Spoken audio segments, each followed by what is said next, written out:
Hello everyone, today we are going to be settling the debate over two of the most well-known and respected Sonic games of all time, Sonic Adventure 1 and Sonic Adventure 2, to see which one is better. And if you love Sonic, subscribe right now. And let's get started with Sonic Adventure 1. The game originally came out in 1998 on the Dreamcast and features Dr. Eggman unleashing chaos and his attempt to blow up the town of Station Square, ultimately leading to a supersonic battle with Chaos. So the story is very simple and easy to follow along with because you have to play as one character at a time. Ultimately, you get to play as Sonic, Tails, Knuckles, Amy, Big, and Omega, even though some did not directly contribute to the main part of the story. Now, the gameplay stages did feel bloated, and primarily due to the fact that every single stage you'd have to play multiple times as different characters, and most stages are your normal linear stages. However, even though they are linear stages, a lot of it do have a lot of glitches and different things, which can be good because you can skip across different areas, but also not as good because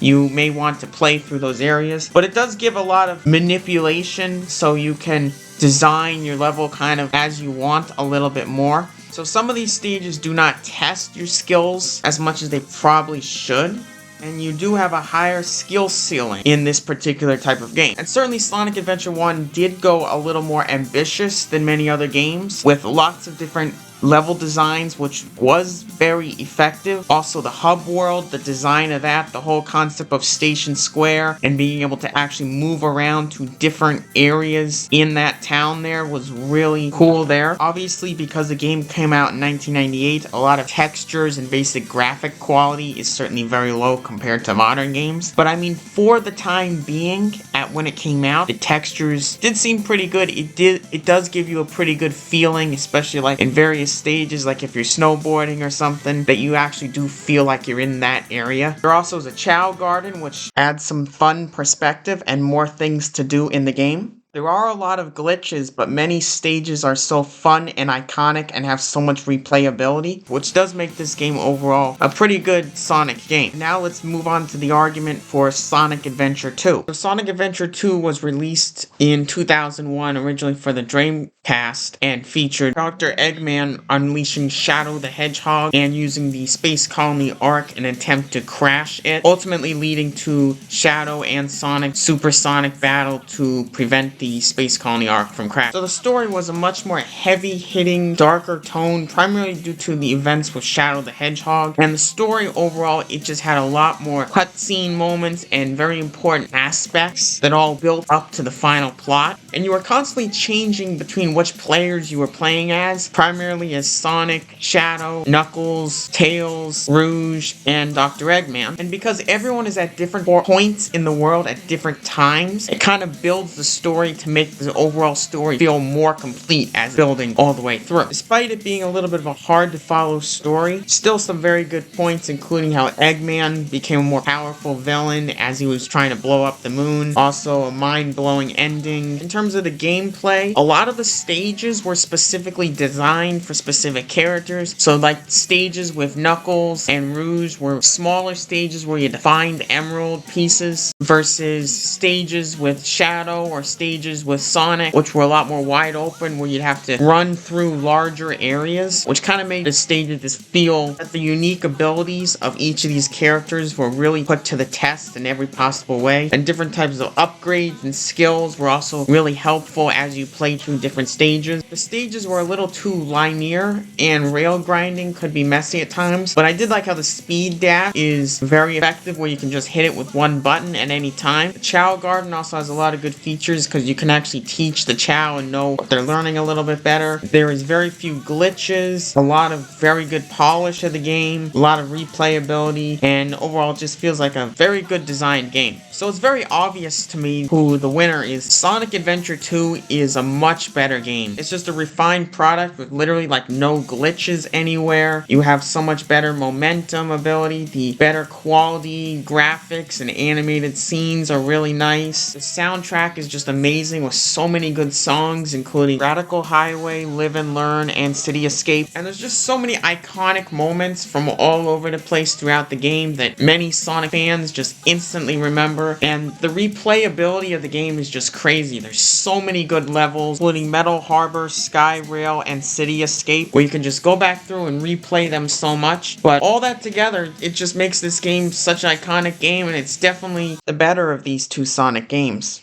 So that's gonna do it for this video. Make sure to like, comment, subscribe, and remember, you gotta go fast!